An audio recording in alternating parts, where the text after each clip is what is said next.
Ladies and gentlemen, ಪಶ್ಚಿಮ ಬಂಗಾಳದ ರಾಜಕೀಯ ಈಗ ಕೇವಲ ಚುನಾವಣೆಯಾಗಿ ಉಳಿತಿಲ್ಲ. ಇದು ದೀದಿ ಮತ್ತು ಬಿಜೆಪಿ ನಡುವಿನ ಮಹಾಯುದ್ಧವಾಗಿ ಮಾರ್ಪಟ್ಟಿದೆ. ಒಂದೆಡೆ ಮಮತಾ ಬ್ಯಾನರ್ಜಿ ಅವರನ್ನ ಕಟ್ಟಿಹಾಕಲು ಪ್ರಧಾನಿ ಮೋದಿ ಮತ್ತು ಅಮಿತ್ ಶಾ ಜೋಡಿ ಮಾಸ್ಟರ್ ಪ್ಲಾನ್ ರೂಪಿಸುತ್ತಿದ್ರೆ, ಮತ್ತೊಂದೆಡೆ ದೀದಿ ಏಕಾಂಗಿಯಾಗಿ ಇಡೀ ಎನ್ಡಿಎ ಮೈತ್ರಿಕೂಟಕ್ಕೆ ಸವಾಲು ಹಾಕ್ತಿದ್ದಾರೆ. ಎಸ್ ವೀಕ್ಷಕರೇ, ಈ ಬಗ್ಗೆ ಕಂಪ್ಲೀಟ್ ಡೀಟೇಲ್ಸ್ ಅನ್ನ ನಾನು ನೀಡ್ತೀನಿ. ನೆಲ ಜಲ ಭಾಷೆಗಾಗಿ ಪ್ರಾಮಾಣಿಕ ಪತ್ರಿಕೋದ್ಯಮ. ನೀವು ನೋಡ್ತಾ ಇದ್ದೀರಾ ಫೋಕಸ್ ಟಿವಿ. ನಾನು ರೂಪಲತಾ.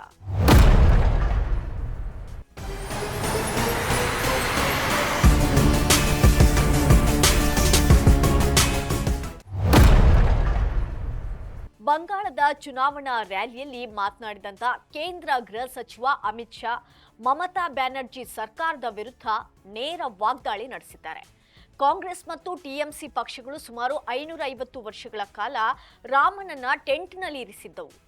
ಆದರೆ ಮೋದಿ ಮಂದಿರ ಕಟ್ಟಿದಾಗ ಮಮತಾ ಬ್ಯಾನರ್ಜಿ ವಿರೋಧ ವ್ಯಕ್ತಪಡಿಸಿದ್ರು. ಬಂಗಾಳದಲ್ಲಿ ಬಿಜೆಪಿ ಅಧಿಕಾರಕ್ಕೆ ಬಂದ್ರೆ ಯಾವುದೇ ಕಾರಣಕ್ಕೂ ಕೂಡ ಇಲ್ಲಿ ಬಾಬ್ರಿ ಮಸೀದಿ ನಿರ್ಮಿಸಲು ಬಿಡೋದಿಲ್ಲ ಎಂದು ಶಾ ಗುಡುಗಿದ್ದಾರೆ. ಹುಮಾಯೂನ್ ಕಬೀರ್ ಅವರಂತಹ ನಾಯಕರು ಮಸೀದಿ ನಿರ್ಮಾಣ ಮಾಡ್ತೇವೆ ಅಂತ ಹೇಳ್ತಿದ್ದಾರೆ.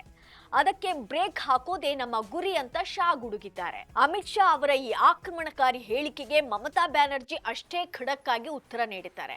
ನನ್ನ ವಿರುದ್ಧ ಹೋರಾಡಲು ಕೇಂದ್ರ ಸರ್ಕಾರ ಮತ್ತು ಎನ್ಡಿಎ ಆಡಳಿತವಿರುವಂತಹ 19 ರಾಜ್ಯಗಳು ಒಟ್ಟಾಗಿವೆ. ಆದ್ರೆ ಅವರನ್ನ ಎದುರಿಸೋಕೆ ನಾನೊಬ್ಳೇ ಸಾಕು.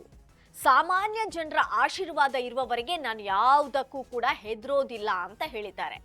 ದೀದಿಯ ಈ ಮಾತು ಈಗ ಬಂಗಾಳದಲ್ಲಿ ವೈರಲ್ ಆಗ್ತಾ ಇದೆ. ತಾನೊಬ್ಳು ಹೆಣ್ಣಾಗಿ ಇಡೀ ವ್ಯವಸ್ಥೆಯ ವಿರುದ್ಧ ಜನರಿಗಾಗಿ ಹೋರಾಡುತ್ತಿದ್ದೇನೆ ಅನ್ನೋ ಸೆಂಟಿಮೆಂಟ್ ಕಾರ್ಡ್ ಅನ್ನ ದೀದಿ ಪ್ಲೇ ಮಾಡಿದ್ದಾರೆ. ಇಲ್ಲಿ ಬಿಜೆಪಿ ಮಮತಾ ಸರ್ಕಾರದ ವೈಫಲ್ಯಗಳನ್ನ ಜನರ ಮುಂದೆ ಇಟ್ಟಿದ್ದಾರೆ.